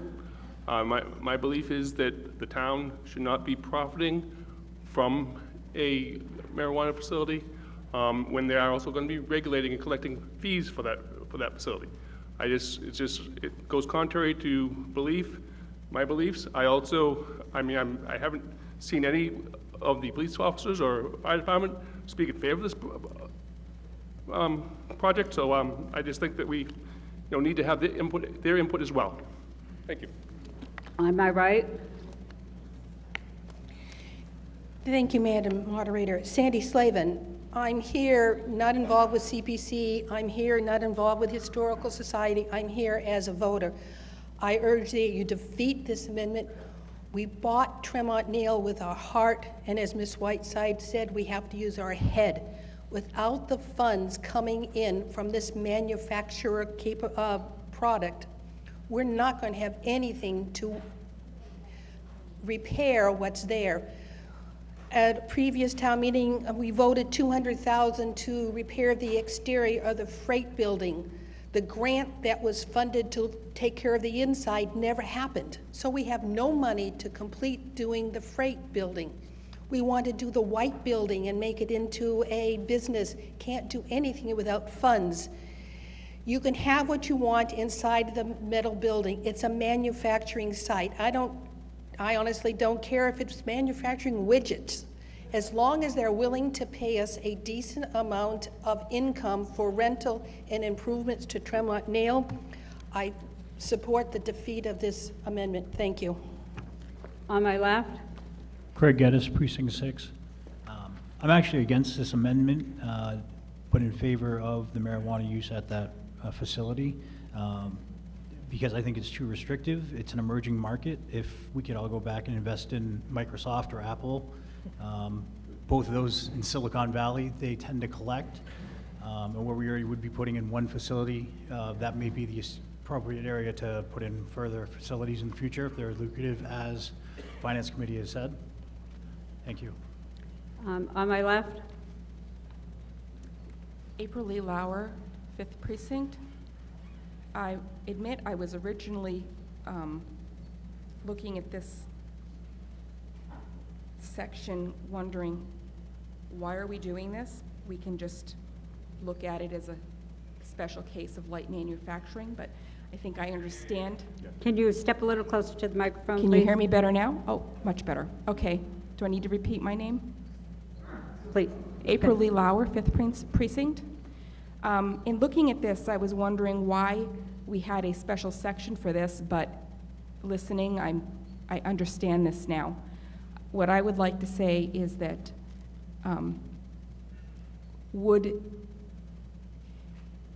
specifically the fact that this is marijuana is the primary reason, as far as I can tell, that most people are objecting. But if I understand things correctly, we're looking at a 5-year lease. If this becomes a problem facility, we just don't renew the lease, correct? Is that a question? Yes. To answer the question only. Yes, our discussions with Organic Brands have been predicated on the notion that this would be a 5-year lease with a potentially a 5-year mutual option, meaning both sides would have to agree to extend. So after 5 years, if the town didn't like what was going on there, we could kill it. Thank you. I just need to interrupt. We have people who are sitting in the aisles. You need to come and take a seat. The building inspector has pointed out to me that we have people in the aisles, and that is not acceptable. May I continue? Yes. Okay. So what I'm saying here is, okay, I get that you don't like that it's a that they're producing marijuana products. I get it. I do. But we're looking at income potential. And if it turns out to be the problem that some of you fear, we have an out in 5 years. In the meantime, we're getting income. So I think that this amendment is unnecessary because we have a built-in out in 5 years if it doesn't work out. Thank you. Gentlemen, on my right. Don Jepson, Precinct 3. I'm going to repeat what I had said at the open hearing that the Redevelopment Authority had, and that is that the Tremont Nail, without a stream of income, is a failure. And it's going to be a burden that's going to be on this town for a long, long time. There have been suggestions that it would be okay if it was moved to somewhere else other than the historical district. The fact that we have a party that's interested in paying the amount of money that they're going to pay that will help to restore and rehabilitate what is there is an opportunity for the town.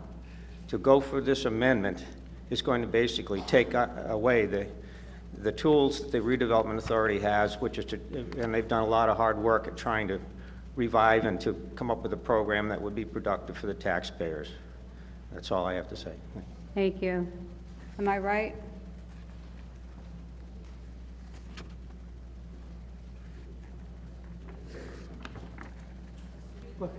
Cliff, am I right? Cliff Sylvia, Precinct 1. I move the question. We have a motion to move the question. It does require a 2/3 vote. All those in favor, please say aye. You told me I could have my last minute before. I believe... No, you told me I could. Someone moved the question, I'm sorry. Then It's you not should have let me debatable. talk It's when I not was standing. debatable. You should have let me talk when I was standing. Someone You moved- stopped me. Mr. Tripp, someone... Madam moved- Moderator, if the town really cared about making Mr. money, Tripp? they wouldn't take Mr. $84,000. Mr. Tripp, please have a seat. Now, we don't need that. We're not going to let this to get out of control. I will tell you, at my very first meeting 9 years ago, I made the same announcement. We are not going to have that kind of behavior. We didn't have it then. I'm not going to allow it now. So be on your best behavior. That's my final warning. If I have to remove someone, I have no compunction about doing it. So we have a motion to move the question. It required a 2/3 vote. The vote was in favor. The question is moved.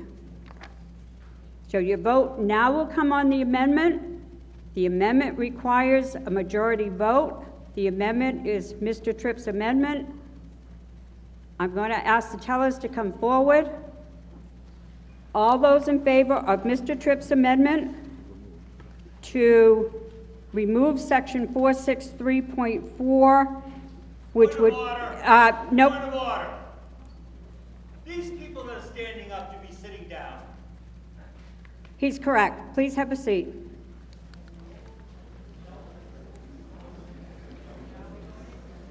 So, let me repeat. We now have an amendment on the floor.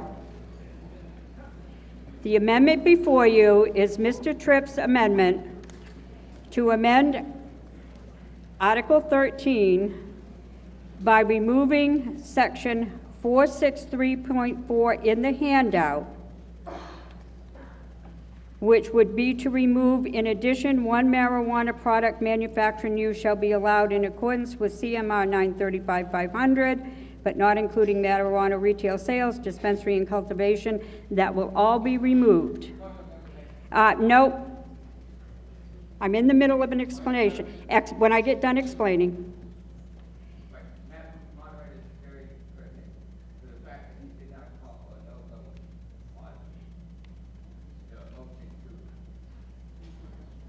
Thank you. Sorry, sometimes distraction gets the best of me. So let me go back. We're going to redo this. Let's start over. Let me get my head around this, because as I said, I've been looking at this for 3 months. And if you think you're confused,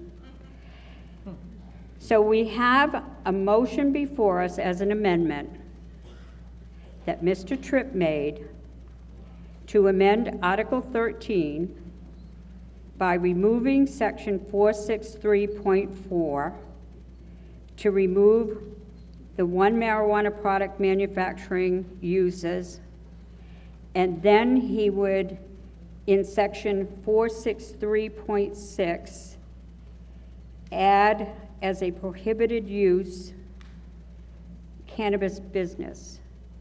This require. State your point. I believe what the previous speaker was asking, that your vote on moving the question, I did not hear you ask for a name. I'm going to go back and redo this. That's why I'm going to redo it. I'm going to redo it. So just so you understand. Just so you understand where we're at. So we're going to now take a vote on Mr. Tripp's amendment. It requires a majority vote. I'm sorry. We're going to move the question. You're right. Do you want to try a voice vote? Yeah. To move the question requires a 2/3 vote. All those in favor, please say aye. Aye. All those opposed, please say no. No. The question is moved. Now we're going to the amendment. And I apologize. I do. You don't know what this has been like for the last week. All those in favor of Mr. Tripp's amendment to remove section 463.4 which would remove the marijuana product manufacturing section and will add to the prohibited uses any cannabis business. This only requires a majority vote. All those in favor of Mr. Tripp's amendment, please raise your hand, and the tellers will take account on the amendment.